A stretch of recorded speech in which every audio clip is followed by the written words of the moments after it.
Oh no. Camera shy. Oh, That was on the wrong conversation. Nice.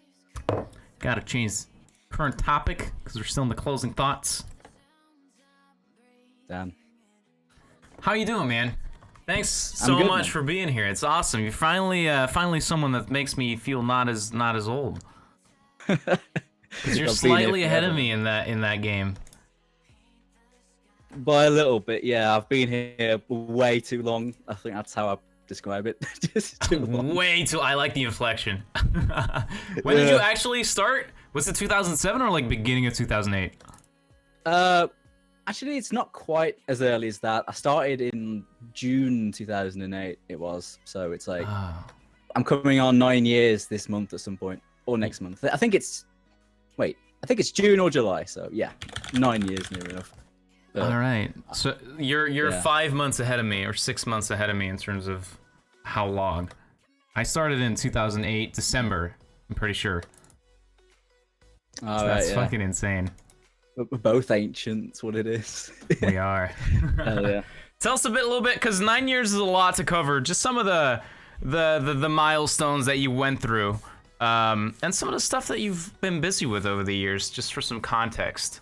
Because everyone knows who you are, of course, as someone that's been around for a long ass time, but people might not necessarily know all the stuff that you've done over the years.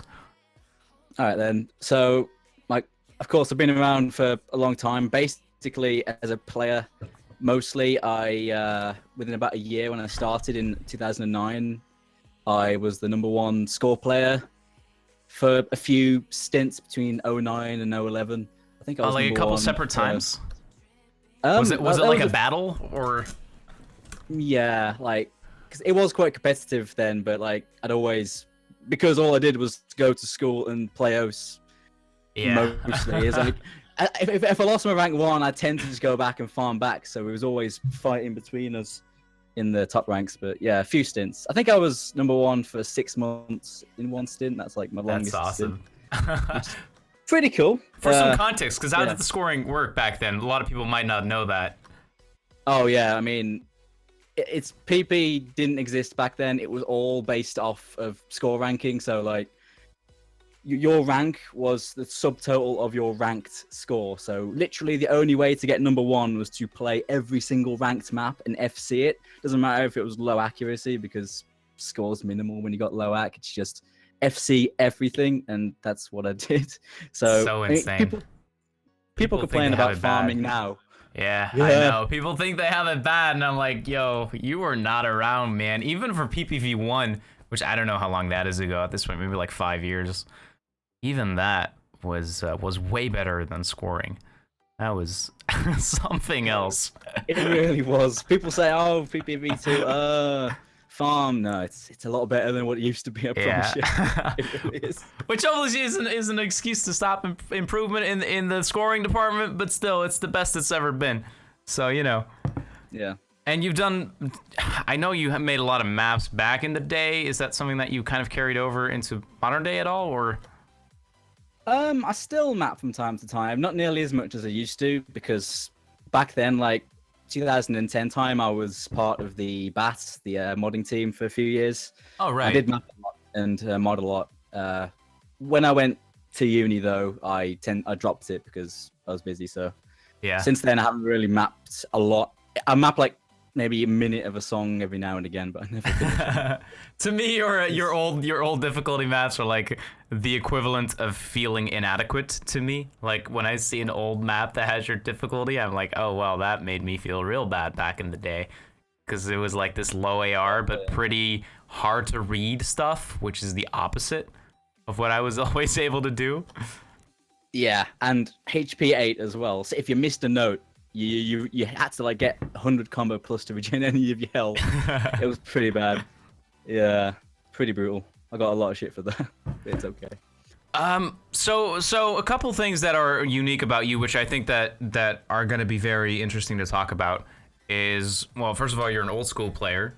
Second is that you're a mouse player, obviously. Like, I think you've tried playing with a tablet, but you were like, not for me. Or how did that work for you? Was there like an active thought process behind that, or is that just something that you stuck to and didn't really even consider because you enjoyed playing it? Like, yeah, I do enjoy playing tablet, but it's because I put so much time into playing mouse. It's like I play tablet and I'm so much worse, and when I play mouse, it doesn't feel like I'm hampered in any way. So it's like I stick with mouse and I'm playing mouse just because I'm comfortable with that. Every now and again, I might dig out the tablet and have fun with it, but I mean, it's like mouse is fine. I don't feel hampered at all. So that's pretty much what. All right. Do you ever feel like because you to me you have a very interesting skill set. You have, you know, all the old school reading ability. Like you're pretty crazy at low AR stuff. But then for you personally, and that's obviously not an insult, modern mapping seems to be something that you struggle a little bit more with. Obviously, because you've not really spent the time to really work on it. How do you feel that is that something that you're actively aware of, and that you're just like, I just prefer older maps and that type of style, or? Well, I've spent loads of time playing old maps, so I can actually do them. To be honest, though, like I don't really. It's not like I have trouble with modern maps. It's just that my far high-end mechanics may not be up to scratch. I guess like with really super wide jumps and whatnot, maybe. But I mean, obviously I can do old maps because I spent years playing them when they were new. So I mean, that's why I can do it. I never really forgot. I know what you mean though. Like, I do when it comes to some modern elements like super wide jumps or super fast. It's something I do need to work on, and I am working on it. Oh god, now, my computer's dying. Oh wait. Oh no. Oh, I think we're good. Okay. Are we? It's fine. Oh god, it's not the thermal throttle, is it? I think we're good. Cool. Ish. Right. All right. Well, we'll see how it goes. Do you feel that? Because someone that I've had on that is always very interesting to me is someone like Toy, who is super consistent at playing. Consistency is always this thing that's eluded me for as long as I've played, still to this day. Do you feel that people like White Wolf and Toy, and even Kokazi, the fact that they're old school players and that their reading is so on point, is the fact that is the reason behind their consistency, or do you feel like it's a different aspect? Do you have any thoughts on that? But it definitely helps to play all that low AR stuff, because naturally, when you play low AR stuff, you have to use rhythm sense and whatnot to actually see what's going on. So you genuinely have to figure it out. You don't just react to it. Channel your inner Rohawk rhythm sense. Yeah. It's like it does force you to actually read the patterns, which means that naturally, you're not just reacting to it, right? It's a more comfortable way to do things. So yeah, definitely that would have helped them out like massively, I'm sure, to get good at that sort of thing. The thing is, like, those two can do the high end stuff really well as well. And I think when it comes to like the super high ARs as well, that was due to them putting time into those high ARs. Like, both of those things work together. But I feel like low AR does help with consistency. Right, and for you personally, that's just not really something you necessarily enjoy, so you don't spend as much time on it?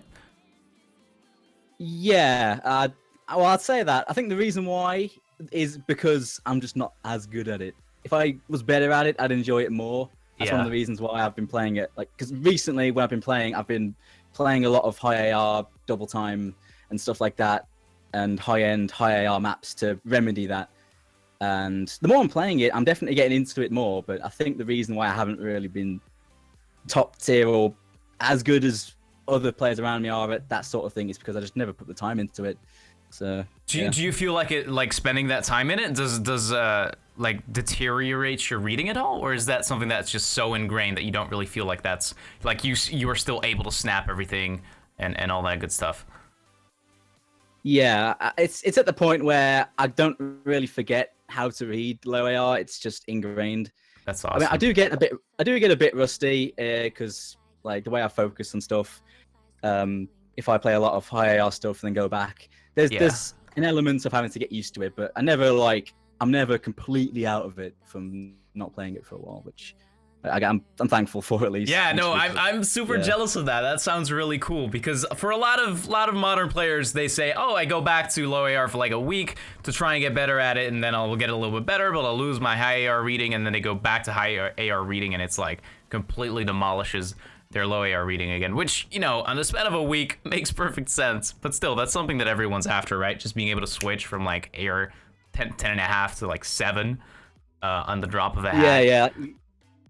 Having to go back and forth where you practice, yeah. I think that's required in order to get used to it, because you really have to bash something for it to just be completely subconscious, right? So yeah.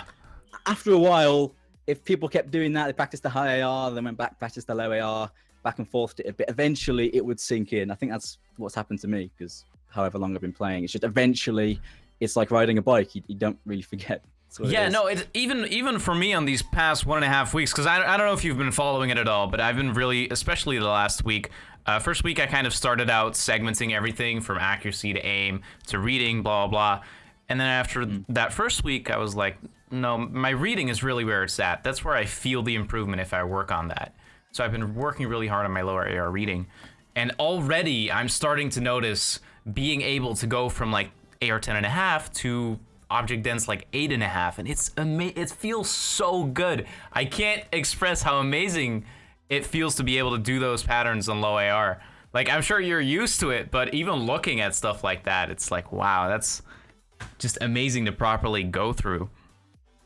Yeah, I can definitely vouch that would seriously help out. And I've been, like, when I've been lurking, I've been seeing you've been working on it. It really does help to have that low AR based reading, because it helps you, like, you know, just pass the patterns. So when you play high AR, instead of just reacting to everything, you're playing it the same way. So you're sort of you're just piecing the patterns together, and, you know, you're just playing it more logically, if that makes any sense. Yeah, like more consciously, I feel. It's literally a different world. It's insane. Would you say that you, for yourself, in the past, you ever really looked at Osu as something that you wanted to become like the best at, or as good as you could? Or because whenever you stream, you always just seem to, you know, play requests and have fun, which is awesome. Do you still actively try in that department, or?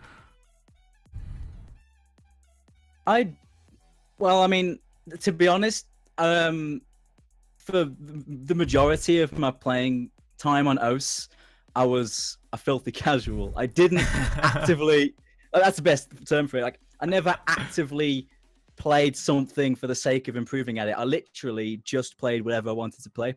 Like, when I started out, obviously with score ranking, I went through and played everything, right? And I just played whatever I felt like, and that's how and eventually I just ended up playing a bit of everything. It's only really been the last couple of years where I've actually actively went out and said, look, I'm bad at this, let's work on this. But up until this point, honestly, it's just been blind luck that I could do what I do. I mean, like, a few years ago, I was like, I used to be really good at speed. It's deteriorated a bit now, but I used to play a lot of stream maps. And the only reason why I did that was because I would, like, I love DT maps, so I just played lots of DT because it was fun, and I just played lots of streams because it was fun, and I single tapped dumb things because it was fun, and then I learned to single tap. That's how that went, to be honest with you. So it just happened naturally, to be honest. How do you feel about, because a lot of people, as an example, because we were talking about the reading, a lot of people that play high AR, and they're told, okay, if you want to get better, if you want to be more consistent, you got to play low AR. And then they switch to this low AR stuff, and they're just not, it feels like a chore, and they're just not really enjoying it. To what extent, for you personally, over the past 9 years, have you felt the connection between finding a way to enjoy something and improving in it that way versus just grinding it through and not really enjoying the process? Yeah, I feel like you need the fundamental backbone of having fun with what you're doing to stick at it, to see any improvement. Like, I feel like you shouldn't grind something if it just feels like work, right? If you're gonna, like, work on double time, but you're playing it and it's like you're just not enjoying it, but you're like, oh, I need to play it because I need to get good at DT. I feel like with that mindset, you're just gonna eventually flake off. You need to have that backbone of actually having fun with what you're doing. Yeah. And that's why I champion the fact that you should always play for fun, because you know, if you play for fun, you'll play the stuff you enjoy, and if you get good at the stuff you enjoy, I have a feeling you'd enjoy it more. If that makes any sense. Yeah. Than No, work definitely. on something you don't like. Yeah. I understand why people work on that stuff, because they want to try and just improve and become all-rounded. But I feel like if you're not enjoying it, you're not going to stick at it. And if you do, then I envy your determination. do you then as a result of that mindset, do you feel that people like Kokazi and Wolf kind of just got lucky in terms of what they enjoyed doing, or do you feel that they somehow push beyond that and not really are too bound by that? I can't really vouch for Cookeasy, because I like how you say his name, I'm by not... the way. Cookeasy, yes. I used to say it like Cookeasy, and it was like, I used to say that. I think everyone else pronounced it Cookeasy, so I just went with the It's flow. very articulated. Yeah, Cookeasy. But I know with Wolf's similar to me, and since he tends to play whatever he wants, he just has fun with it. And because he came from the same era as me, where he played everything and got #1, because he had #1 in score ranking as well a few times, the same time I did. I think he's in a similar boat. He just played a bit of everything and got good at everything. That's why he can do the vast majority of things. I mean, I can't say for definite, but I think with Wolf, he's same as me. Just he had fun with everything and played whatever he wanted. Mm-hmm. Obviously, with Cookeasy, it's like he's just so determined at improving. It could be a case of just sheer determination. I'm sure he does enjoy what he does, though. Yeah, sure like you said, I think you do have to have that baseline. Even if it's not necessarily like short-term pleasure, you have to enjoy the process. Otherwise, you're just gonna burn out right away. Small example, I've started to enjoy playing old maps now that I've kind of learned how to read. They're kind of starting to make sense instead of just looking like Greek random circles. Might have been squares for all I knew. And now it's like starting to kind of make sense, and it's like, oh, it's fun because I noticed that I'm getting better at it, and I can kind of understand what's going on. So yeah, no, that's definitely an important aspect of it. Are there any very common mistakes that you generally see a lot of the newer players make? Are there any glaring ones that to you really stand out? A couple. Like one, the whole thing where players make a big deal of the play count, like new players. They're like, I've played this amount and I'm this rank. Is that good? I feel like that's not the best mindset to have, because so many times, so frequently get those questions. Yeah, it's like they're not working on the core skills. They're just like looking at the numbers and saying, if these numbers are good, I'm doing good. If they're not good, I'm doing bad, which isn't really good. So, focusing less on, I think really a better way to judge skill is taking maps that you've played, but you may have not done too well on, or, you choked a few times, got a few misses, going back to them, playing them again. And if you do better, that's a good sign. That's usually a good baseline for that. And like, I guess on a more direct playing level,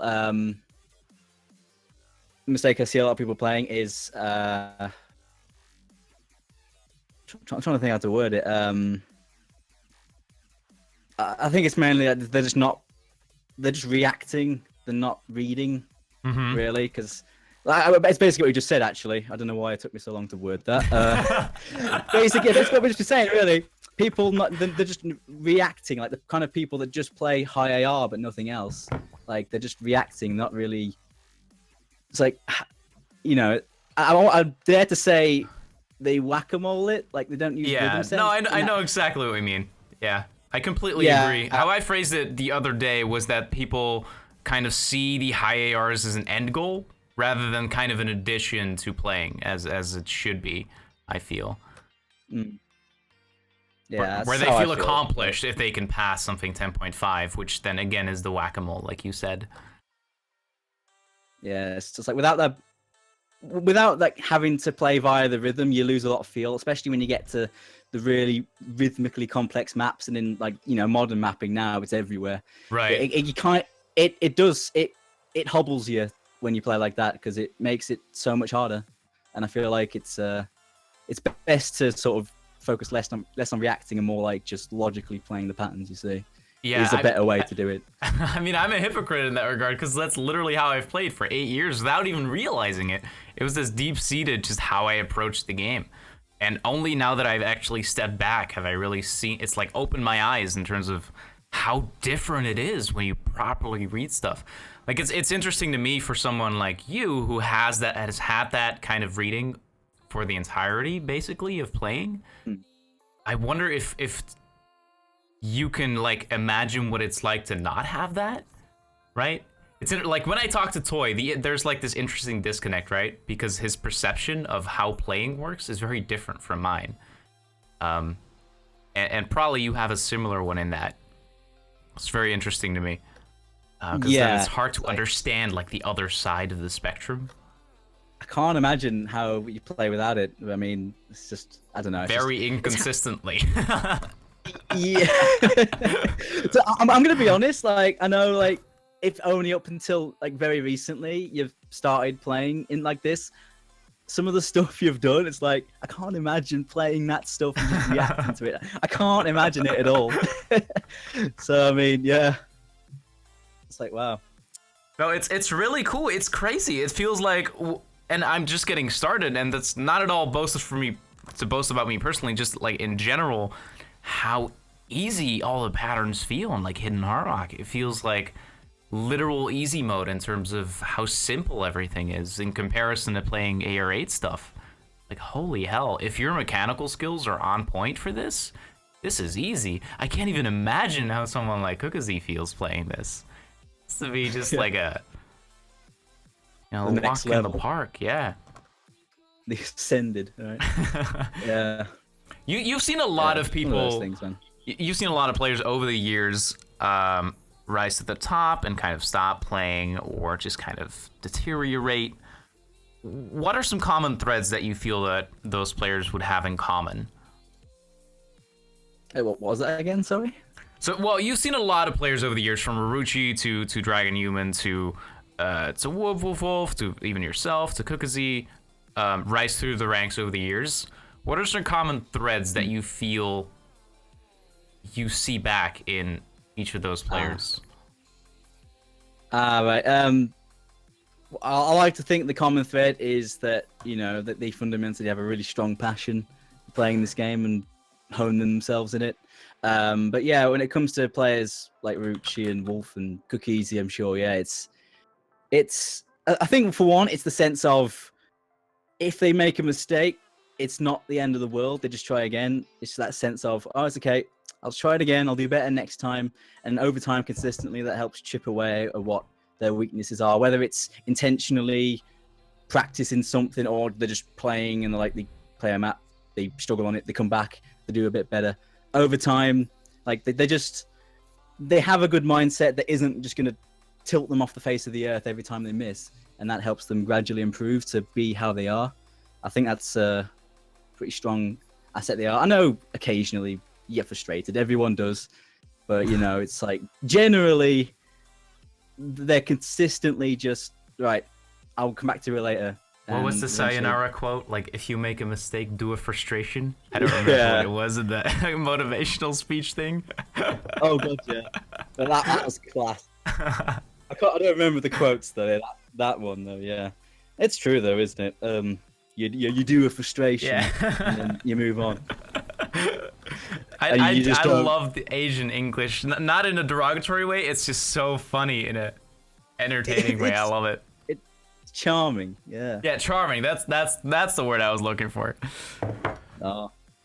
What are because you probably get like a million different questions about, oh, what's better, mouse or tablet? What mouse should I get? What tablet should I get? What's my DPI, 800 or 801? What? What? And God. I get a lot of questions that's like, hey, can I get this good with a mouse? And I'm legitimately kind of, I don't really know what to tell those people, because I switched to a tablet relatively early. I think after about 2.5 years of playing. So I don't really have a high level perspective of using a mouse. Do you feel the same about using a tablet, where you don't really have perspective on using a tablet? Or what are some general guidelines that you give those people? Yeah, I'm the same. Like, people ask me, Well, the thing is, most people, I don't get a lot of questions about tablet, mainly because it's generally known most top players use tablets. So it's like, Yeah. most people don't say, "Can I get this good with the tablet?" I wonder. But it's like, when they ask me that, I'm not qualified at all to tell you anything about that. Right. But yeah, like when people ask me about mice, oh yeah, what mouse should I get, or oh, you know, what mouse have you got? Why do you have that? Like, I haven't tried many gaming mice, to be honest. So I generally tell them, like, I use the mouse I use a Razer Abyssus, and that works for me. It's good as far as I know. But yeah, if they're using anything else, I just tell them, get one with a good sensor. Do your research on sensors, because you don't want to get one with a janky sensor. Oh, and, right. Yeah.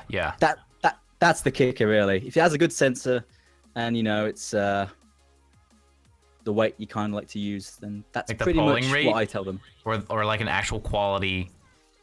Is there a difference between both. polling rate and the sensor?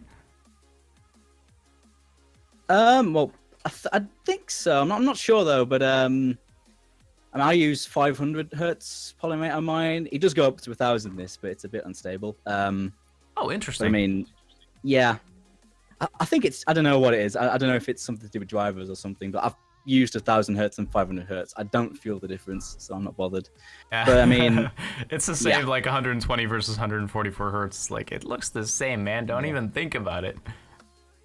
Yeah, so whatever, man. Well, then you get those, like, what was it, the 200 hertz monitors now? I don't know what that's going to be like. People overthink things so much nowadays. It's just insane. They're like, should I get this blue switch mechanical keyboard or this blue switch mechanical keyboard? Which is going to be better for OSU? And it's like, dude, you're already getting a mechanical keyboard. You're ranked 50K. It doesn't even matter. You could use a sponge and you'd still be okay at improving. It's very interesting. Well, yeah, like, it's like, what is it? Pupu, the Finnish player, uses a membrane keyboard, and he was one of the fastest players in the world. They don't need a mechanical keyboard. Yeah, 3270. It was insane. Yeah. But I think I see why, because I guess when new players come in, they see the top players, and it's like, look, they look like, how, say, when you watch high-end Counter-Strike or League of Legends or something, you see the top players and you're like, oh wow, they're like amazingly amazing. They must have the highest end hardware and their stuff must be tuned to perfection and all this. And I imagine a lot of people see top players the same way, so they're like, I have to get the exact right settings, otherwise I can't do it. Yeah. It's simply not true though, is it? It's a lot of it's preference. It's really not. Really. And then even if it is, it's largely placebo, right? Like, I tape my tablet, not because it really helps, but because then if I miss, I can't use the excuse for myself that, oh, it must be because it's slightly wrongly positioned. Like, that's the only reason that I tape it, not because it actually does anything, really. If it's 2 millimeters off, it's ruined. Not happening. I would have FC'd everything will freeze, but nope, there's a little bit of sweat on that X key. It's not doing it. Yeah. Not happening, man. Not happening. What are some basic, because obviously tablet settings, everyone knows about tablet settings. Mouse settings not so much, because a lot less top players use a mouse. What are some basic settings stuff that you do feel are important that people should look out for? Yeah, there's definitely mouse acceleration comes to mind, for example. Yep, 100%. Turn off mouse acceleration. Do that as soon as you find out it's there. Turn it off. Never leave it on. It's terrible. Make sure to turn off mouse acceleration. Actually, fun fact. Actually, this is pretty bad. Actually, I say that, but for the first year I played OS, I played it with mouse acceleration on. I got top 10 in score ranking, and then a friend of mine was like, your mouse playing looks... Top 10, all right. Yeah, and a friend of mine was like, your mouse playing, it looks weird. Have you got mouse acceleration on? And I'm like, what's that? And I turn it off, and I'm like, I can't play anymore. What's fucking weird? But yeah, that happened. But yeah, mouse acceleration should definitely be off. People ask me about raw input as well, whether that's important to have on or off. I think that does depend on your hardware. I do recommend leaving it on though, regardless, because then you guarantee you're not having any software interference with it. But sometimes it doesn't make a difference. But I recommend having it on just in case. Okay. I think in my sense it does make a difference, but Yeah, and leaving Windows and OS sensitivities default, because when you mess around with the OS and Windows sensitivity sliders, you introduce a bit of a tiny bit of acceleration. So I recommend not messing around with that. Okay. Yeah, that's pretty much it, really. Once you got that, everything else is just up to the player. But those things I definitely recommend leaving as is. How do you feel about sensitivity at all in terms of DPI and the like? Yeah, because I use a high sensitivity. I use 1500 DPI. I know most mouse players use around 800 to 1000. Mine's a bit higher than that. I still think that's preference. But I mean, like I say, in my sense, I use high DPI because that's always what I've used. It wasn't like I picked it out. I tried a bunch and stuck with it. Back when I used a really cheap optical mouse, I messed around with the sensitivity settings in Windows without realizing what they did, and had it fairly high. So when I got an actual decent mouse, it's like bless your friend back then. Bless your friend helping you out. Oh yeah. Hanyu, you saved me. If it wasn't for you, I would be living on the streets. I'd be on begging for money, dude. It'd be all over. Yeah, Hanyu's an awesome guy. He used to play Mania. I don't think he plays now though. When I got a decent mouse, I basically just wanted to try and emulate that setting, so I just changed it in the drivers to 1500 DPI. Right. And that's the same. It's basically what I've always used as a mouse sensitivity. And I just stuck with it. I know mouse drift is an issue that a lot of people have. What does that even, like, legitimately? I don't even really know why that happens. Yeah, to be honest, I don't know the details about it. I don't know exactly why it happens. Oh, okay, that makes me feel better. I thought it was going to be something super obvious. Oh, no. I mean, it might be. I don't know. I've never looked into it, but I mean, to be honest, it's quite minor. Like, I can't vouch for the lower DPI mouse players in terms of mouse drift. Maybe it's worse. But honestly, when it comes to mouse drift, for me, it's a very minor thing. It only on certain instances it becomes an issue, but I tend to just deal with it in tiny little breaks and subconsciously. I imagine when you're playing tablet, like, I don't know to what extent, but I imagine you have some sort of pen slip sometimes when you're playing every now and again. For me, again, maybe not a lot, personally, but I barely. But then again, I literally torture my thumb every day, and the amount of pressure that I put on, it's literally reshaped the tip of my thumb, so I might be a little bit of an outlier. I imagine it's not going anywhere there. But yeah, it's like it happens, but I don't think it's a massive issue. Players deal with it their own way.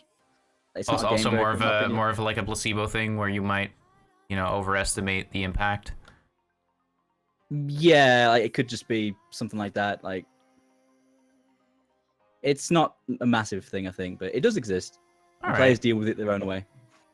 Also, if you have any viewer questions, by the way, feel free to ask them. I don't know if you want to read chat yourself, or if you would like me to just keep an eye on chat and pick some, Mr. Dooms. Yeah, you can go ahead. I'm reading chat though. Yeah, all right.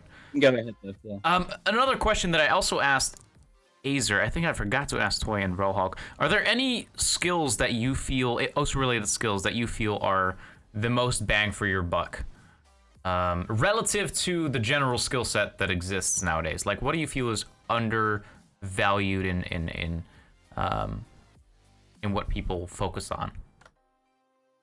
I mean, the obvious one is just rhythm sense in terms of reading. Like, that is so helpful.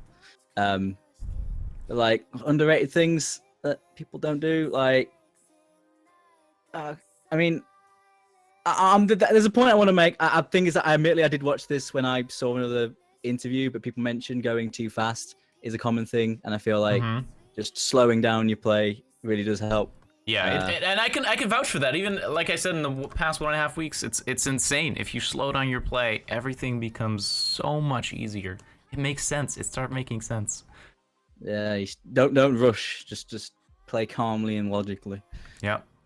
Yeah, I think that's really the big thing. Really, playing logically to the rhythm, not just reacting to things. I know I've said it a few times, but that is putting a little bit of time into just being able to play rhythmically will help you out so much. Yeah. And I wouldn't say it was underrated because people know that's a good thing for the most part, but it just helps so much with everything to do that. And if you don't do it, I recommend you give it a shot because it'll probably help you out a lot if you don't do that already. Yeah, no, a good way to phrase it in terms of context, if it's hard to imagine why it helps, is you can't expect your brain to learn how to do something if you don't figure out how to do it consciously. Like, if you don't consciously understand what you're trying to do, or at least try to understand what you do, your brain is never going to be able to even learn it because you won't know either. It's based on reaction. All right, essentially, yeah. Let's see. Pretty general question. I'd like to start playing DT. What would be some good approaches to learning DT? Yeah, I think your general... Sorry, I was going to answer. Go for it. I apologize. Well, for one, if you want to practice... It's cool, man. If you want to practice DT, you play DT. But I mean, what specifically in the DT realm do you want to get good at? I mean, like, do you want to work on the lower AR stuff? Do you want to, or, do you want to work on high AR DT, like 10.3 and above? Fast patterns, like streams?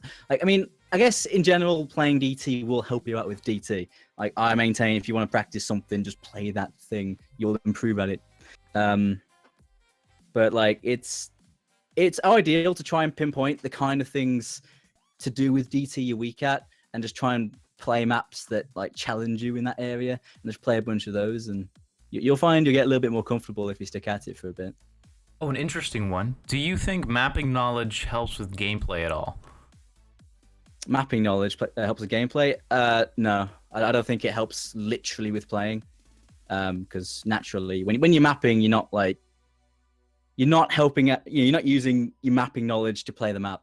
I guess maybe being a good player will help you out with mapping the other way around, because you'll be able to play test your map and you'll know what works maybe by being able to just not mash through. Like, if mapping something hard, if you can play it properly, it helps out in making it better.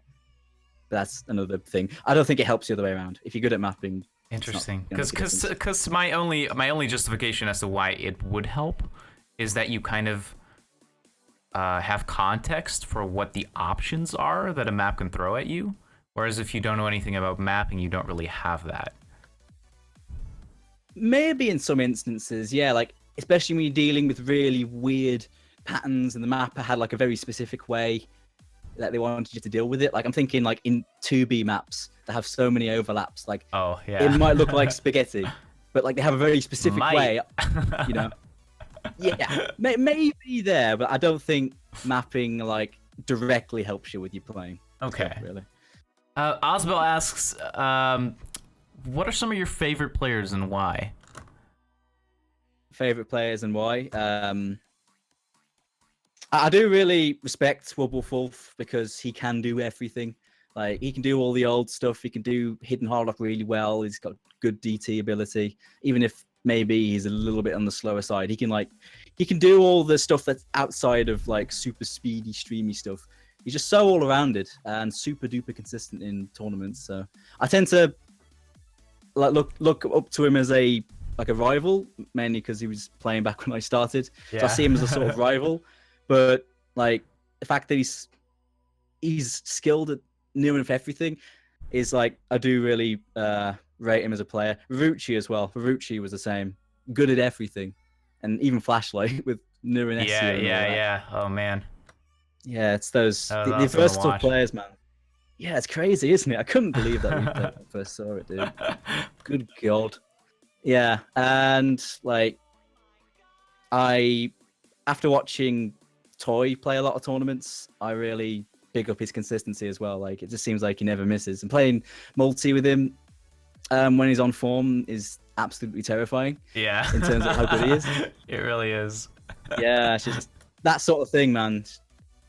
Players that are super duper consistent, I always look up to because I just feel it's a good benchmark of being incredibly comfortable, being able to just FC lots of stuff off the fly, just bam, bam, bam. It's something that I know, well, So sometimes I can do it, but sometimes I don't, and I look up to those players and like, right. Here's how inadequate I actually am. I can actually. Thanks for reminding me. Oh dear. Hell yeah. Oh yeah, I look up to HappyStick for carrying us an OCWT the other day. Thanks, man. What? Even though I missed it. In the tiebreaker, dude. You know. Oh, where I did terribly. I did terribly. Well, you had like. I did super bad. I had the worst score. It was a meme about how bad I did. Toy was making fun of me. Oh my god. Oh. I might have misread the MP. Thanks for stepping in. No worries. It's okay. I'm already dead inside. It's okay. No worries. It's alright, dude. It's alright. Look, You made an attempt, dude. Asks, I want to get better at reading, but to get better at reading, I need to know what reading really means. Like, what's the difference between reading and reaction? What's a bit of context? Like, when I refer to like reacting to notes and reading them, like, when you're reacting to the notes, you're not necessarily using, well, you might, as a baseline, you might be using the music to keep a metronome, but like, for the most part, you just like, you see a note on the screen, you just rush to it, and you just rinse and repeat. Like, you just like react your cursor to the notes, like you're playing Counter-Strike or something and rushing to a headshot, right? That sort of thing with every note, just reacting to it. Whereas when you're reading it, you're playing it more logically in terms of the rhythm, and like instead of just reacting to them, you're just playing it logically. It's the only way I can explain it. Like, I can't word it too well, but the way I read notes is I lock onto each note in particular, but I generally like keep a buffer of the other notes around the screen.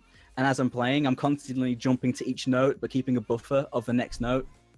So I'm always keeping everything in like a logical order in terms of my reading. Like, I'm not just locking onto each note with no thought to anything else. I'm sort of reading the patterns as a whole whilst locking onto them. So I'm using both of those elements to help me aim it. And I feel like doing that it helps keep you on time a lot better. It helps, just deal with tricky patterns a lot better, because, you're just using rhythm sense to aim instead of just reacting to the fast 1/4 jump streams and stuff. Right. If that makes any sense. I'm rambling a bit, but no worries. It's like, what do you think of the following in terms of phrasing? Is to look at a pattern, already figure out how to play it, then go through the motions, and while you're going through those motions, already looking at the next thing and solving that as well. Like, solving it before you actually play it.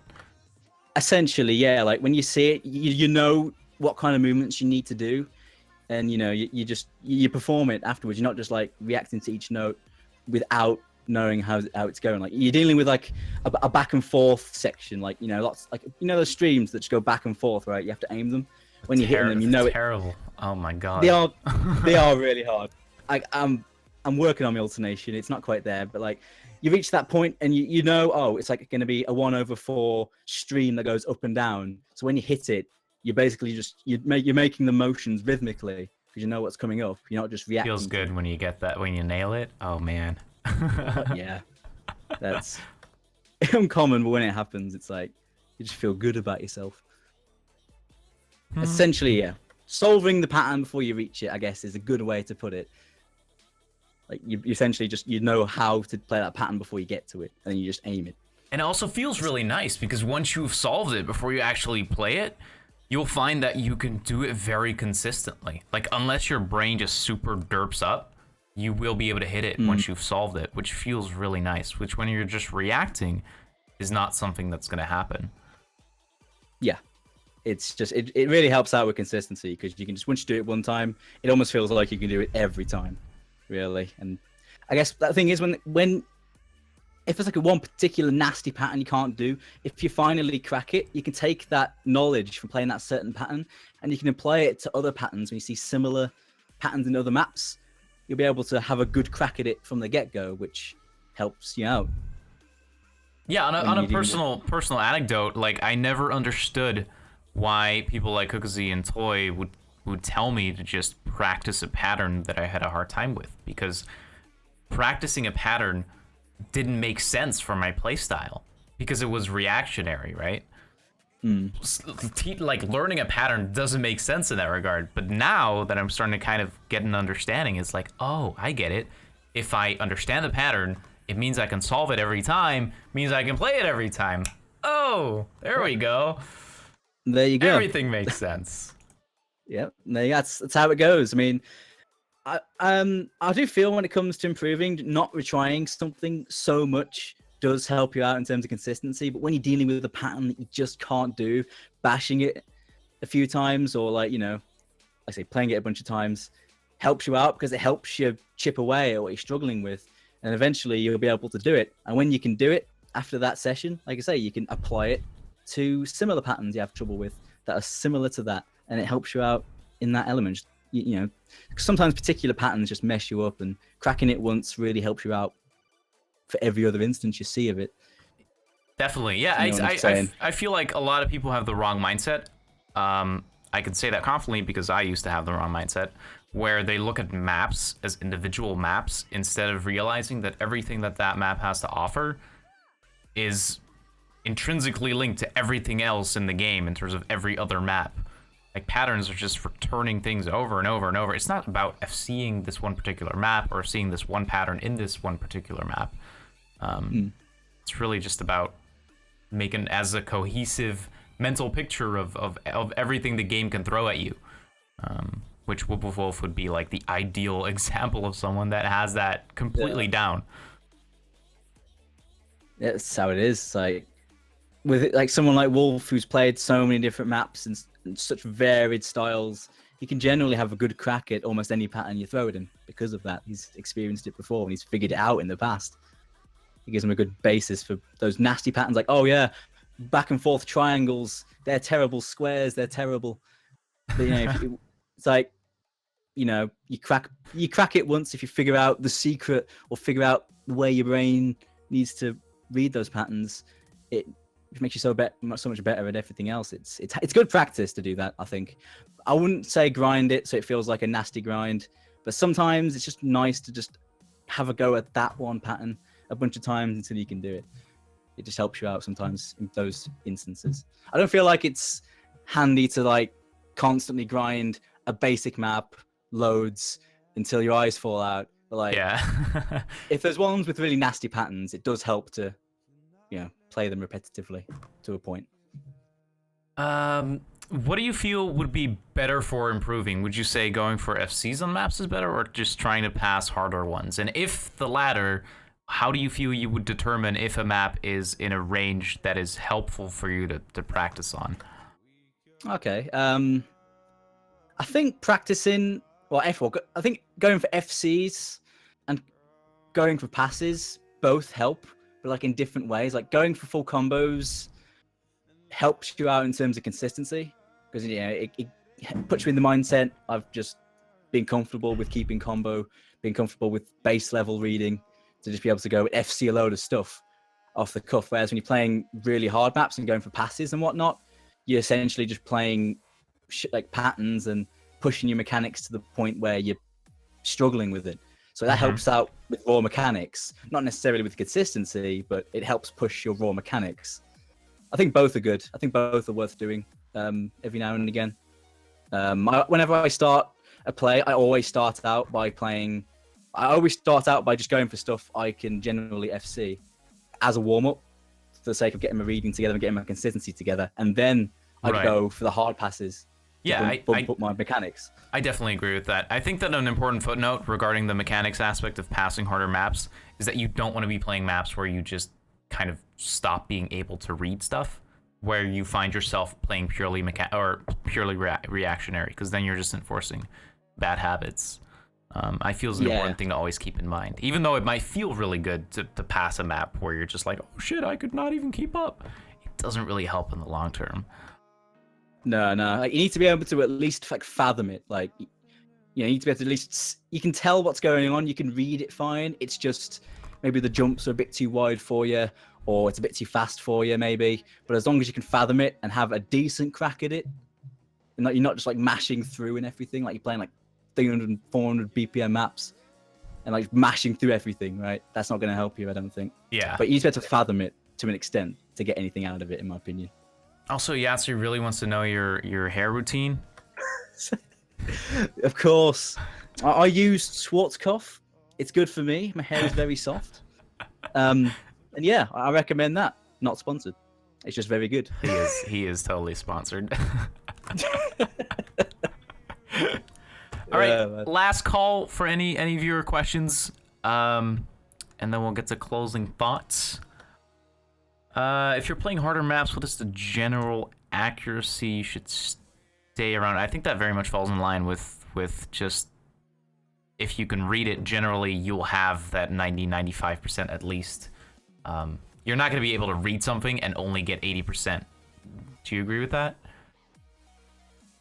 In some instances, yeah. Like, I think being able to read it and putting an accuracy number on it, like, it's a bit inaccurate, because it's like, if you can say, like, you can maybe have to read like a map that's super streamy, and obviously if you can't stream, you're gonna get like 60% on it. But I mean, I see what you're saying. Like, I guess the main thing is you can actually see how the map is going, and it doesn't just look like a wall of notes that you can't even attempt to aim at, or at least you can't have a decent crack at. Like, just if you can, like, at least have a good try. If it's a little bit out of your league in terms of aim, or, you know, it's maybe a little bit complex in the sense of like the super crazy rhythm maps, as long as you can have a good handle on it, you generally see what's going on, it'll be a good one to try and work on and help you improve at certain things, as long as you can actually play it properly to an extent. What I really like about all these interviews so far is that the general consensus on all this stuff is just the same. Everyone agrees on all those core mechanics. Doesn't necessarily mean that everyone applies it, because the application is obviously way harder than just knowing it. But I like that the general consensus of all the known players tends to be very similar, which is really cool. Well, I mean, like, it's just, these things are true. The reason why everyone says them is because they're true. Like, people that say, is this good? Is this good? I mean, a lot of us, well, not everyone, but I mean, a lot of us have similar, you know, it's something just makes sense, and being able to just not, you know, actually read stuff and be able to read low AR effectively to help you out with reading are all stuff that people know. And it does help you out. It's just really hard to do, to learn, but it does help out. It is, because it takes a lot of mental effort. I think one large issue with something like Osu is that there's no real incentive to really just focus on getting better, unless you're in like a position like you are or I am. Like, if we were to choose to really get better, it would make sense for us. But for 99% of players, you only play Osu to have fun and to feel good and to enjoy yourself. So then it is so hard to be like, oh, if I actually want to get better, I have to do shit that I might not necessarily enjoy as much. Yeah, it's like, I guess, to get to the place you want to go, sometimes you might have to push boundaries a bit, I suppose. I still maintain, if you're going to work on something, like, don't just grind it if it feels absolutely terrible and that you're not enjoying it at all. You should still enjoy it, even if you have to, like, you know, you have to work on it a lot and push yourself a lot. You should still enjoy it. But yeah, sometimes to get to the really fun stuff and being able to do double time really well, or to be able to do low AR stuff or easy really well, you do have to push yourself, and eventually you'll get there. Just make sure you're enjoying the ride, otherwise you may not stick to it. But if you enjoy the ride, it's all fun, like you say. And part of that is finding, like, sometimes you can just actively look for ways or experiment with ways with how you can enjoy something. Like, I never liked old maps, but now that I've kind of set up a system as to, like, packs that I'm playing, I'm slowly getting better at it. I'm having fun with it. And that's not something that I thought that I could ever have, because old maps are boring. They're slow. It's very interesting how that works. Yeah, I guess it's so much more fun when you can actually play it properly, I suppose. Yeah. Have a good crack at it. Do you have any closing thoughts in terms of general best or worst practice, or just any other thoughts that you want to throw out? I guess, like, my number one thing I'd say, if you're looking to try and improve at the game, whether you're doing it or not, whether you're, like, knowingly doing it or not, just make sure you you're actually working on reading. You're not just reacting to them. You're actually playing rhythmically to a point. Because having that baseline will help you out with everything. So, I mean, you could do it literally like playing low AR, like AR 8 or below even. But like just playing AR 9 stuff is usually good for that. Just because even that can get quite dense and force you to actually play things rhythmically. But that will help you out so much if you're not doing that already. And if you want to work on your high AR, if you want to get good at high AR, make sure your reading's on point first before you do that, because it will help you out with that. And if you just play high AR, your reading is a bit weak, you'll be like, hey man, I can do AR 10.3, but like your axe can be low, or you go anything below AR 10, you can't do it.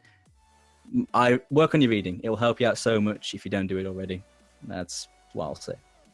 Would you say that a general guideline is to say that, let's say you want to play something in AR 10, make sure that you're at least pretty comfortable reading it on AR 9 before you can tell yourself, oh, I can actually also do it on AR 10?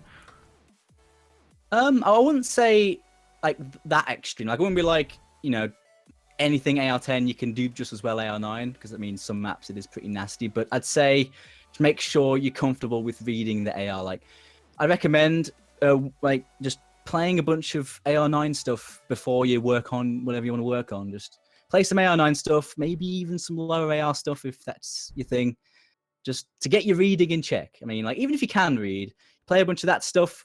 Even if you never went to school, just oh yeah, if you can't read, that would be awful. But yeah, it just helps to get your low AR reading in check before you work on your high AR stuff. You'll find it'll help you out a lot in that instance as well. So it really does. I can't overstress it. It's just I never realized how much it does. It's insane. I feel like an idiot. I feel like I've wasted 8 years trying without spending the time. Well, you're still ahead of me, so I mean, I think you're okay. It's gone dark and it's gotten spooky all of a sudden. Oh god! All right, Halloween episode. Let's go. Oh. All right, well, Dunes, thank you so much for being on. I really appreciate it. No problem, man. Yeah, no, interesting thoughts. I really like having these. They help me, and I'm sure they help a lot of other people. So, yeah, no, it was fun. Yeah, it was really good, man. Thanks for having me on. Yeah. It was awesome. Thank you so much, man. I'll see you around. I'll see you, man. Take All care. right, have a good one.